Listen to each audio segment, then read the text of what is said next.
Finally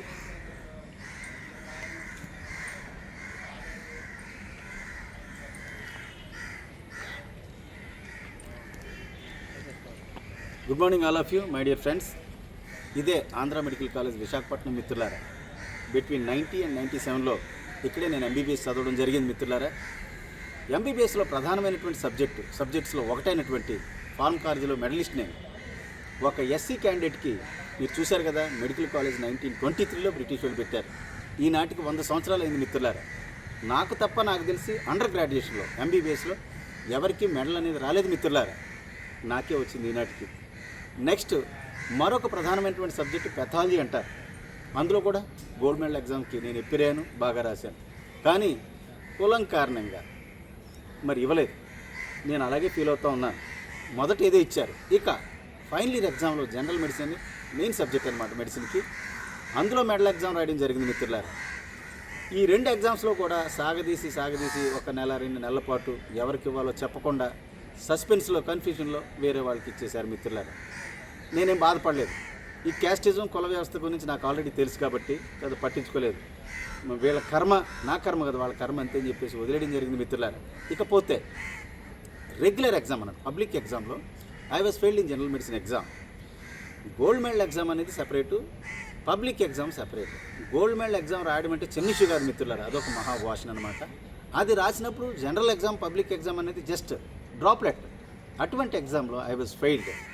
నిజంగా మీరు చెప్తే నమ్మరు.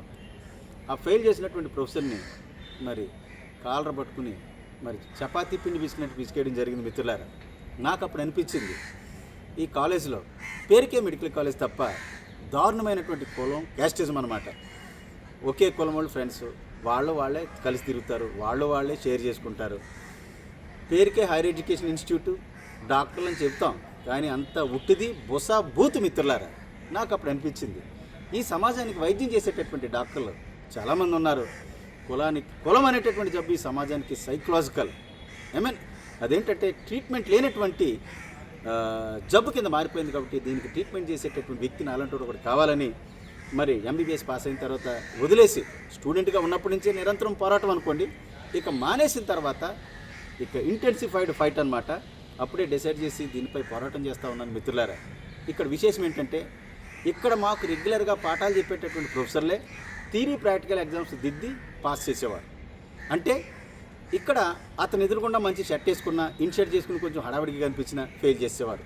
కొంతమంది ఎస్సీ క్యాండిడేట్లు అయితే ఈ పుష్కరాలు గోదావరి పుష్కరాలకు వచ్చి మరొక పుష్కరాలకి నెక్స్ట్ పుష్కరాలకి వెళ్ళేవారు. పుష్కరం బ్యాచా అని జోక్ చేస్తూ ఉండేవారు మిత్రులారా. ఆ పరిస్థితుల్లో ఈ యొక్క వివక్షత మీద నిరంతరం పోరాటం అనమాట. నా స్టూడెంట్స్ కూడా తెలియదు, వాళ్ళు కూడా నా ఏజ్లో ఉన్నారు కాబట్టి వాళ్ళకి తెలియదు. పోరాటం చేస్తే government of India MCI medical council of India ఒక డెసిషన్ తీసుకుంది. థియరీ ప్రాక్టికల్స్ని 2గా డివైడ్ చేసి మరి థియరీని 10th క్లాస్ పేపర్స్గా బయటికి పంపిస్తారు కదా, డీకోడ్ చేసి ఆ విధంగా పంపించడం నేను ఫెయిల్ అయిన తర్వాత నుంచే మొదలైంది మిత్రులారా నా పోరాటం కారణంగానే. నెక్స్ట్ 6 monthsలో సప్లిమెంటరీ ఎగ్జామ్లో పాస్ అయ్యి ఇక ఫర్దర్గా మెడిసిన్ చదివి కూడా ఉపయోగం లేదు, డబ్బులు దండుకోవడానికి తప్ప ఈ డిగ్రీ ఎందుకు పనికిరాదు, సమాజానికి కానీ ప్రజలకు కానీ ఉపయోగం ఏమీ లేదు. మనం రెగ్యులర్గా ట్రీట్మెంట్ చేసే జబ్బుల కన్నా పెద్ద జబ్బు ఈ కులజాడ్యం క్యాస్టిజం, దీనికి ట్రీట్మెంట్ చేయాలనేటటువంటి ఉద్దేశంతోనే నేను మెడిసిన్ చదివిన తర్వాత మిగతాది ఆపేయడం జరిగింది మిత్రులారా. ఫర్దర్గా చదవలేదు. ఇక 1923లో పెట్టారు, 100 సంవత్సరాలు ఇది బ్రిటిష్ వాళ్ళు పెట్టారు. అండర్ గ్రాడ్యుయేషన్లో ఎంబీబీఎస్లో నాకు తప్ప నాకు తెలిసినంతవరకు గోల్డ్ మెడల్ ఎవరికి రాలేదు మిత్రులారా. చాలా కష్టపడి ఎంతో ఇబ్బందులు గురై చదువుకోవడం జరిగింది. మీకు అందరికీ తెలియాలనేటటువంటి ఉద్దేశంతోనే ఈ వీడియో మీ ముందు ఉంచుతా ఉన్నాను మిత్రులారా. Thank you all. Doctor Ratnakar, national president for రాక్స్ అండ్ మాల్ మహానా.